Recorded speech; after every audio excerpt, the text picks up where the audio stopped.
Well, it's Fair Week and just summer in general, so I'm behind on content. So today you get to come along with us when we flew into Oshkosh last week. If you don't know what I'm talking about, the EAA Airventures Air Show in Oshkosh, Wisconsin is the biggest air show in the world. Almost 750,000 people showed up this year. You'll see planes and routines there that you'll probably never get to see anywhere else in the world, and if you do, you'll never get to see them all in the same place at the same time. It is super cool. And what's even cooler is you can actually go fly your own airplane into the air show, and I'm lucky enough to have a buddy with a plane, so we did not do that. This was a very impromptu day trip, and you don't really do an impromptu fly into Oshkosh because it is the busiest airport in the world during the show, so we flew into neighboring Appleton, Wisconsin, and took the bus over. And once we got there, we instantly went full-on plane nerd. From experimental jets to ultralights to warbirds to everything in between, if it flies here. The only two airworthy B-29s in the world, Doc and Fifi, were circling overhead all day. B-29s were the planes used to drop the atom bombs on Japan, and so seeing the only two operational ones left in the world in one place was pretty cool. We even got to see Fifi take off, which was a really awesome experience. But one of the main reasons we actually got our asses in gear to go this year was because of this one special plane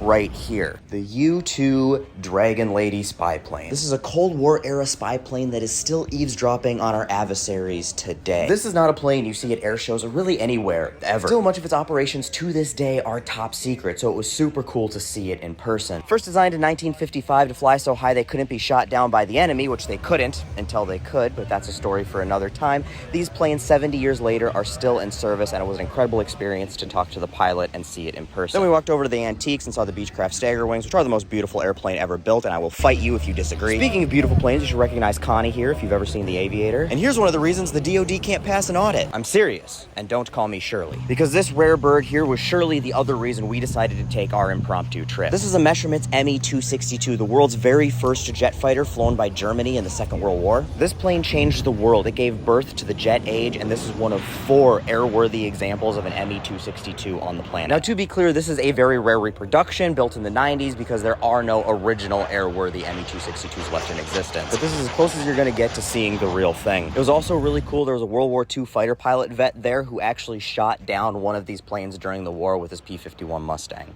And he is likely the only person left alive today who can say that. Then the air show got a bit more acrobatic. There was flips and loop-de-loops and smoke, and the obligatory drunk guy steals a plane skit that they do at every single air show ever in the history of air shows. Then we saw what is likely to be the last time the A-10 Warthog will sadly ever fly at Oshkosh. Maryland Air National Guard is scrapping them, unfortunately, and apparently going full cyber stuff. And then there's the Red Bull helicopter, which looks at physics more as suggestions rather than laws. The thing does backflips and front flips and more barrel rolls than Star Fox, and it's a freaking helicopter. Helicopters are not supposed to fly upside down. This helicopter actually started life as some European medevac helicopter, which is crazy to me, and obviously it's been heavily modified because they're like, hey, we need a helicopter for our parachute people to jump out of when they're going to do extreme Red Bull stuff, and they're like, but we're Red Bull, so we can't just have a helicopter that just lets people jump out of it. It's got to do extreme stuff too. So they made this freaking physics-defying machine. And we were so distracted by this freaking insane helicopter that we almost missed our bus, which would have been bad because then we would have had to stay the night. But at least we would have gotten to see the awesome night show that they do at Oshkosh, which is a 10 out of 10 recommend if you ever get the chance. Thankfully, we caught our bus. We made it back to our plane. The people at the Appleton airport were the absolute nicest people ever. And we got off the ground for a lovely sunset flight home. And we even flew through just a little rainstorm, which gave us this incredible rainbow we got to see from the plane, which is a perfect circle. If you've never seen one before, it is an incredibly cool experience. And then I got dropped off at the airport a few minutes from my house for a lovely end to a very long but lovely day. So if you're into airplanes or air shows at all, I highly recommend planning to go some year. It is well worth it and well worth going for a couple days at least if you can, so you can catch that night show that I couldn't share with you this time.